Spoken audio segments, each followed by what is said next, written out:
Hello everybody, my name is Iridescent Ika, and today I thought I would make a little bit guide. I like to play Pinhead a lot. Pinhead's one of my favorite killers, and I just thought I'd make a beginner's guide to Pinhead, since I feel like he's a really underrated killer, and I thought maybe just sharing my insight into what a newer Pinhead can do, or a new player can do on Pinhead to make him more effective. So, to start, we're going to be using no teachables, so no shareables, I guess technically now is what they're called, from any other killer in the game. Everything that we will be using will be default. And so to start, when you first get Pinhead, if you're not able to get him to level 5, I would highly recommend just using Plaything. Once you hit level 10, I would use Plaything and Deadlock. Level 15, assuming you don't have either of these two perks, Spies from the Shadows or Jolt, I would use all three of his teachables. And in fact, we will be looking at a variation of this build where we'll actually swap Jolt out for his other teachable. Where is it here? Oh, right there. Gift of Pain, as it's a great slowdown perk. But for now, we're gonna look at this build, which is Plaything, Deadlock, Spies from the Shadows, and Jolt. We have a really good mix of regression and slowdown plus information. So the Plaything is a really good perk. It gives us information, as survivors have to go cleanse their totem, information is huge on Pinhead. I cannot stress that enough. Information is huge. It slows down as it adds a second objective. No one wants to be doing it on generators with no terror radius. That's terrifying, scary, no one likes it. Okay? So those are the two big things that provides us. Really good, just a really good perk all around. Deadlock. That's what is slowdown and information. It prevents that back-to-back generator popping that's become even more prevalent recently. It also provides great information, being able to know where exactly the next most progressed generator is. Spies from the Shadows, one of the most underrated perks in the game. It provides insane information and just really allows you to really catch the survivors off guard, because sometimes when they'll try to hide and stuff near you or near a hook, and they won't know that you know they're there, but you will know they're there because of spies. Great perk. Cannot stress it enough. Very underrated. Jolt. Great regression perk. It's the only really default regression perk, but I don't think there could be a better one anyways. It's a really something that makes Jolt shine a little bit more on Pinhead over other killers in particular is the fact that every down you have with him will be a basic attack, because you don't really have a special attack with Pinhead, because your ability is just a slow down. So for that reason, Jolt is really good. Now, obviously, Jolt I would switch out if we were using other teachables, but the whole point of this build is to utilize Pinhead to his maximum efficiency in one of the at least in one of the ways I can see his maximum efficiency without teachables. So yeah, we're going to get into this. We're going to do a match here, and I'll demonstrate. Oh, for add-ons, I almost forgot. I am running Impaling Wire. As a new Pinhead, I cannot recommend using Impaling Wire enough. Impaling Wire is a great add-on. Great. I cannot stress it enough. It is a great add-on, okay? So Impaling Wire makes it so when a survivor breaks a chain using the environment, another additional chain will target them. So basically, when a survivor breaks a chain with the environment, one chain targets them, and if it misses, there's no consequences to the survivor. It's a benefit to the survivor. Like this, it makes it so two targets them, and that is really, really good. And it can create just a slurry of chains coming at survivors that is so hard to counter. And then the original Pain. We are in a meta of endurance. You have Lucky Break, and Borrowed Time, even more so now, running around, and everyone's taking hits with endurance. A survivor can only be put into Deep Wound once. So meaning, if you put into it once, they can't use their Dead Hard, they can't use anything that would provide them with Deep Wound again. This includes Borrowed Time, meaning Original Pain counters all the endurance meta we have. You can tunnel with it if you really need to. I don't recommend tunneling unless you're really down generators, but you can. It allows to get around all that endurance. So yeah, with that build, now that we have the build talked about, offering, don't worry about offering. Really, as a new player, I would really just worry about blood points if you're going to be worrying about them. Okay, but yeah. So now that we've talked about the loadout, I'm going to jump into match so we can demonstrate the power of this build. So yeah, I will see you guys in the match. Alright guys, so we're just about into a match here. We're just finishing uploading. And so, big thing I want to stress with Pinhead, and it's part of my, like, this is Squid's beginner guide to Pinhead, right? Early game. The early game with Pinhead is so important, and I don't know why. I think it's just because of the more slow-mannered nature of him. You need to get a grasp on where the survivors are quickly, so we're going to get in, we're going to hopefully do that. So, I'm going to guess that there's probably at least one survivor over that way, and then the rest are on that side of the map. That's just a guess, though. I could be completely and utterly wrong.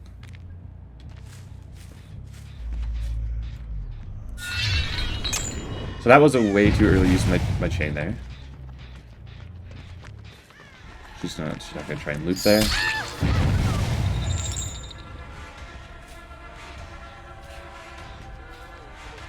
She's going straight to the house, okay.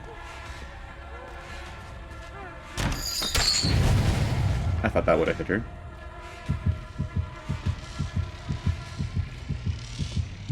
That's me being dumb.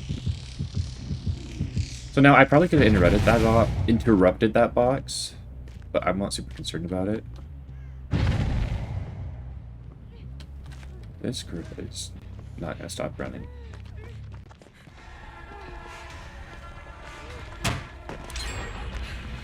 And see, now I'm... Yeah, this is what I was talking about early game. We're gonna start. I feel like we're gonna have a harder time with this match. Okay, deadlock. The hidden information there. You always need to look around when you have deadlock. That is letting us know that no other generator is being worked on, so the other two are probably double stacking, which means they might continue to. But we also know that they were on the other end of the map, so we have a second to potentially chase this other Meg.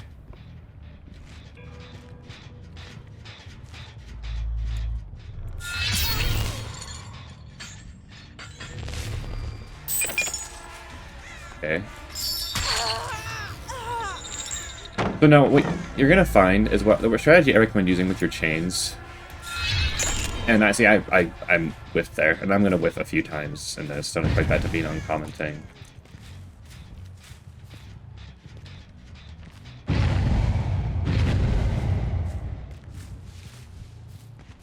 But the biggest suggestion I can make with your chains, we're instantly gonna crack this. Don't underestimate kicking generators now, I'd like to say.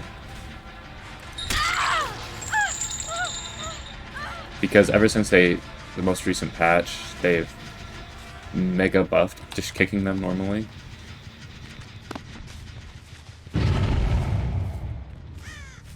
It is so worth it now. What I was going to say, it's a big use of the chains to try and drop it right on top of her. On top of them. Do you see all the chains that are spawning? Boom. That's big for us. Okay.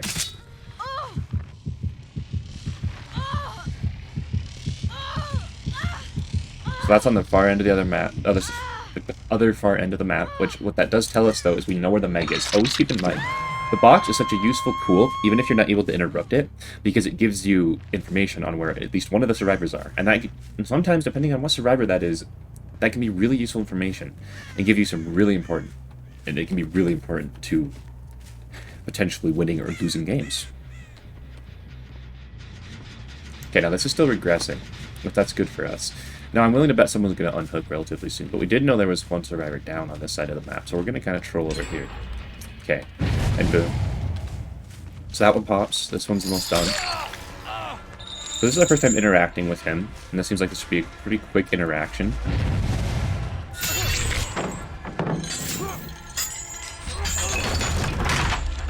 You're seeing the power of the impaling wire right there.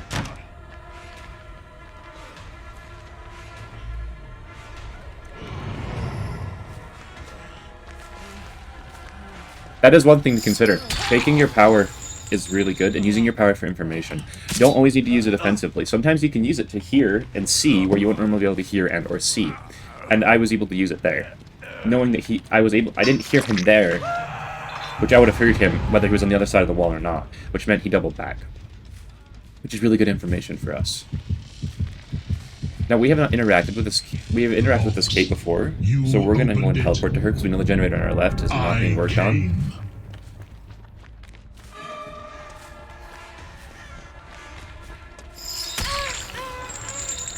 Okay.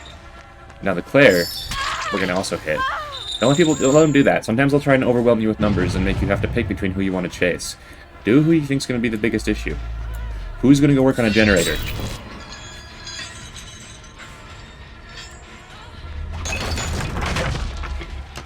Think about it from that. Think about it logically when choosing a target, I guess is the best way I could say it. Who's going towards the unhook? Who's doing this? Who's doing that?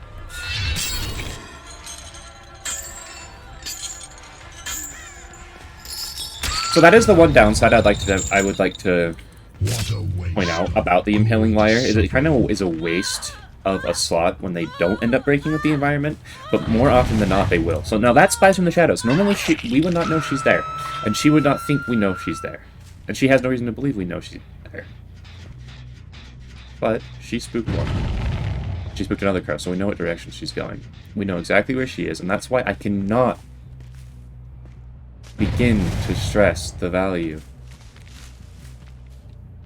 of Spies from the Shadows. It's just such a good... And see, now it's my fault. I didn't connect that generator enough. But we do have a really good 3-gen on that side of the map right now.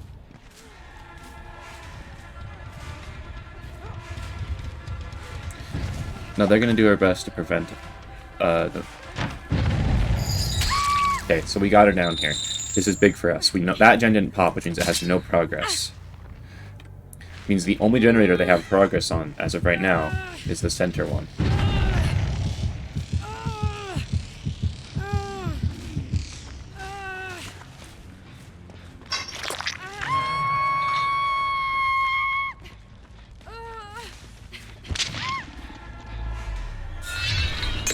And I whipped the chain there. So one thing you'll find they do quite often, see, he's trying to take me away from the area. We're not going to let that happen. One thing you'll find quite often is survivors are going to use corners as an advantage against your chain. Always keep that in mind. And think about where they're going rather than how... Well, okay, I'm wording this wrong. You need to think about where they're going and what they're going to try and use, potentially either block the chain or how they're going to curve to get around the chain. So that's some plaything value right there. She didn't realize we were on top of her until we were on top of her.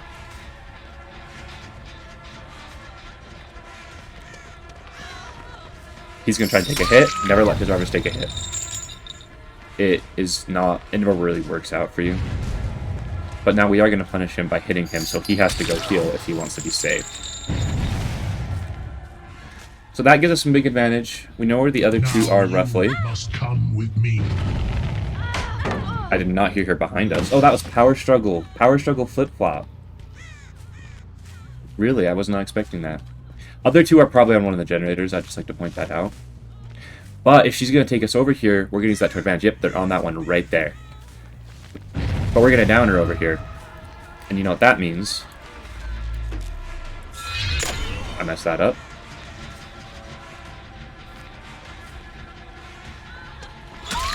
That's what that means.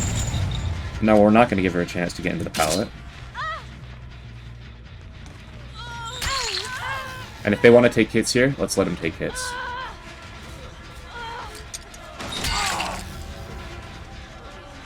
Okay, so now even if she gets off the hook there, we have downed another one of them. Which, so basically they've traded. They have traded Claire for Carlos.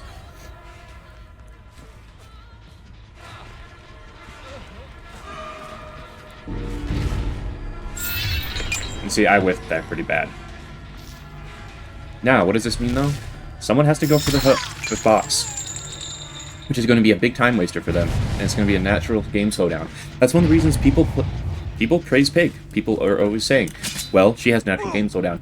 Yes, so does Pinhead. And it can be in a much more extreme way than you'd think. Now, we saw someone tap this, so we're going to take advantage and hit it. That's big for us. The box. Now this is obviously a kite. We're on the opposite end of the map of the hook and the generators. And there's multiple of them here though. That is what's big.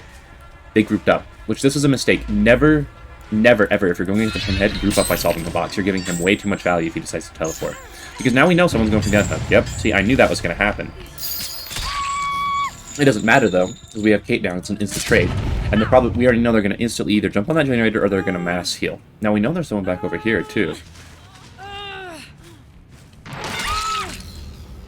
So, she has gone and traded. So, this is a tenacity... This is a tenacity, power struggle, flip-flop build. Meaning we know 3 of her perks, which is big for us.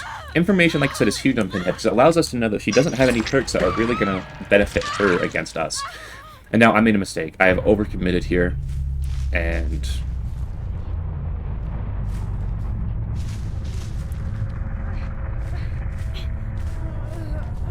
Now, she's going to most likely wiggle off no matter what we do here, because she made the decision to crawl away. Yeah.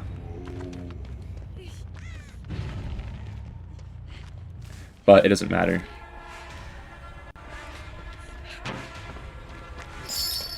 Ooh. I whiffed that. We have eyes on Carlos. Now he's acting like he thinks we didn't see him. Now she's just messed up and dead-ended.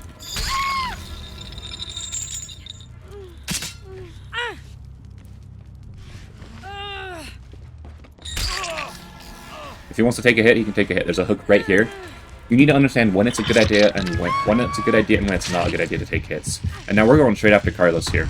We know she's over there solving the box. She just put her cards on the table. We know exactly where she is. We know what she's doing. We know that generator is blocked, meaning this one most likely hasn't. That one over there most likely doesn't have a lot of progress. Meaning we're kind of free to chase Carlos. And then we have eyes on her now, meaning we know exactly what she's going for. She is going. In fact, she's going to try and take a hit for Carlos here. I hope she doesn't. I hope she realizes there's only 2 of them left.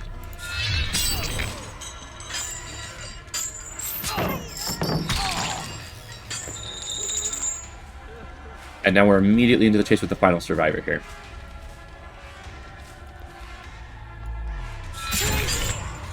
And I messed up by immediately side-checking it. Look at the absolute just flurry of chains going after her. That is the power of the impaling wire.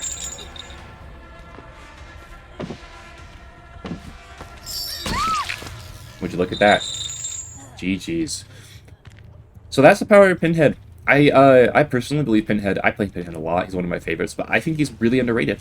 I think he is high A, low S potentially. If you know what you're doing, especially if you get the right perks. Now, just in a situation like this where we don't have the information perks that we quite need yet, I can kind of understand why people would put him in the B tier. And I think a lot of people don't consider the fact that when people rate killers, I think they rate them overall, just with the general perk builds. When I look at a killer, I look at them at their absolute peak. And with the right person, on the right Pinhead build, with the right perks, that's the right Pinhead build, the right experience, you will dominate as Pinhead. And now I feel like I've used this build pretty effectively, but there was one thing I didn't demonstrate. And that's the ability to help predict where the cube is. Now, this is a beginner's guide to Pinhead, and that's one of the most important parts of Pinhead that I probably could, like, emphasize. Now, I'm gonna go ahead and recommend you watch a different YouTuber's video about that. I will make one eventually, but for now, if you're really curious, I've made a really good video about predicting where it is, but I will be making one about that eventually, as I will make a follow-up video to this called an advanced player's guide to Pinhead, and I'll be talking about my higher end Pinhead build, and like my more late game, as to say, when you have more perks. But yeah, so I hope you enjoyed the video. That's my early guide to Pinhead and some of the suggestions I would use, and some of the perks I'd recommend. I think it's a really strong build, early game on Pinhead, when you'll have other perks to work with. So yeah, I'll see you in the next one. Geek out.